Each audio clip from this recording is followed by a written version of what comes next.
सच की जुबान, किताबों में अफजल कलाम खुदा है, ज़मीन जहानत में नूर खुदा है।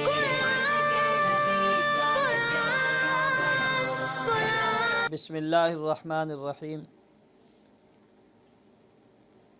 हमारा सबक अल्हम्दुलिल्लाह तसीह कुरान कोरस का गुज़श्ता 5 तख्तियाँ नूरानी कायदे की भी मुकम्मल हुई और उसकी बुनियादी बातें भी आप हज़रात के सामने मैंने अर्ज़ की।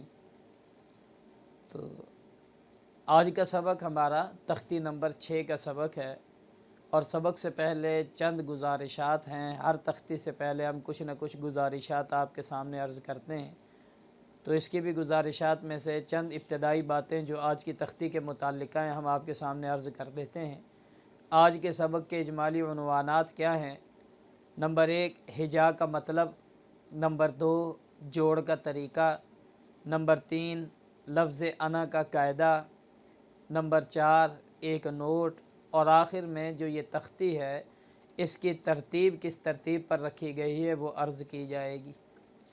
सबसे पहले जो चीज़ आज के सबक में है, जोड़ का मतलब हिजा।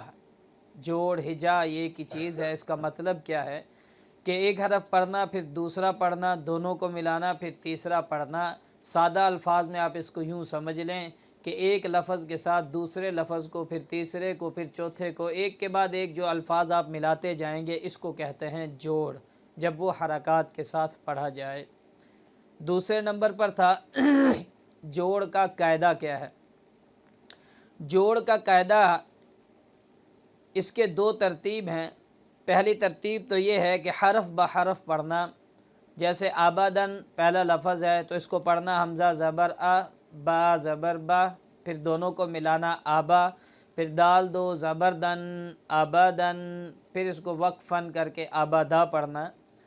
और दूसरे नंबर पर यह बात यहाँ पर तवज्जो में रहे, ध्यान में रहे कि जोड़ हम सिर्फ़ और सिर्फ मलफूज़ी अल्फाज का करेंगे, यानी उन अल्फाज का जो लिखे हुए हैं, जो जिनका तलफ़्फ़ुज़ आप कर रहे हैं।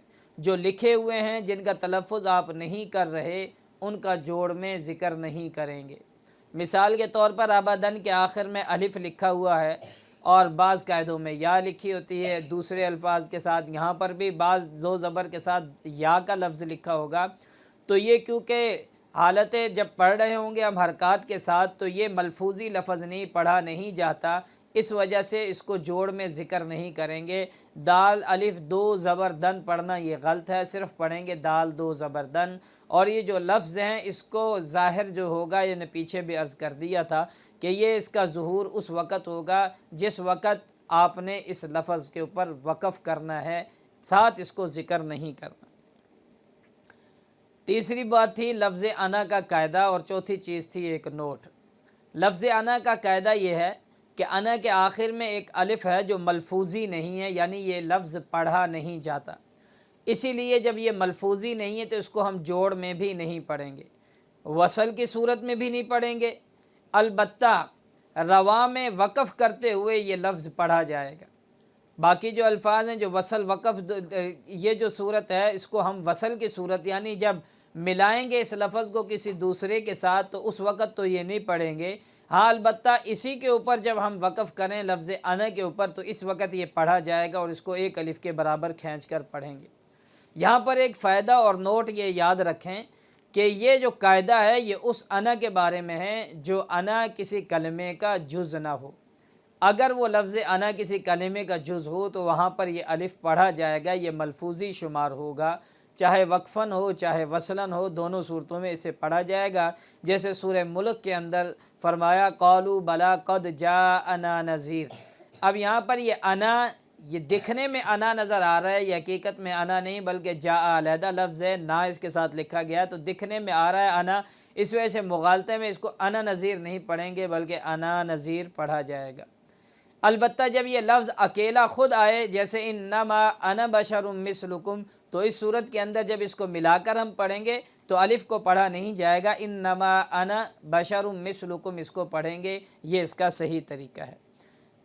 आखिरी बात के छठी तख्ती की तरतीब क्या है, हमने पहले इब्तदाअन ये बात अर्ज़ कर दी थी کہ چھٹی تختی کی جو ترتیب ہے وہ ترتیب اماں پارے والی ترتیب ہے، اماں پارے سے سارے کے سارے اس کے الفاظ لیے گئے ہیں، اور اس کی ترتیب حروف تہجی کے اعتبار سے، یعنی پہلا لفظ وہ جو تہجی میں پہلا تہجی کے اندر الف آتا ہے تو یہاں پر بھی الف، لیکن حرکت کے آنے کی وجہ سے اس الف کو ہم حمزہ کے ساتھ پڑھیں گے، یہ حمزہ بن جائے گا۔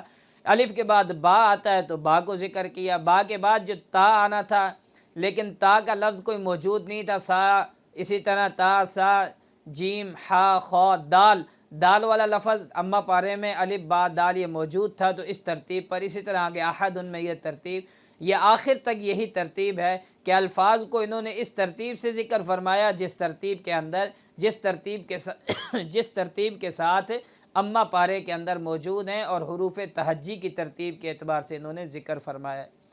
ایک بات یہاں پر جوڑ کے متعلقہ جو بات رہ گئی اس کو بھی یاد رکھیں کہ جوڑ پڑھتے وقت تیسری بات اس کا بھی لحاظ رکھا جائے گا کہ حرف پہلے پڑھے جائے گا اور حرکت اس کے بعد ذکر کی جائے گی۔ بعض حضرات اس طرح کرتے ہیں کہ حرف کے ساتھ ہی حرکت پڑھ کے پھر اگلا لفظ حرف ذکر کرتے ہیں، اور بعض حرکت کو حرف سے پہلے پڑھ دیتے ہیں۔ ترتیب یہ ہے کہ پہلے حرف پڑھا جائے گا، حرکت حرف کے تابع ہے، پھر اس کو حرکت کو ظاہر کیا جائے گا۔ بعض مثال حمزہ زبر آ، با زبر با، یا اسی طرح کوئی ساکن لفظ آ جائے حمزہ با زبر اب، تو اب ساتھی کیا کرتے ہیں وہ یوں پڑھیں گے حمزہ زبر با اب، یہ طریقہ غلط ہے، اس کو یوں پڑھا جائے گا، پہلے حرف حمزہ اور با، پھر اس کے اوپر حرکت پڑھی جائے گی زبر اب۔ اللہ ہمیں عمل کرنے کی، قرآن پاک کو تجوید کے ساتھ پڑھنے کی توفیق نصیب فرمائے۔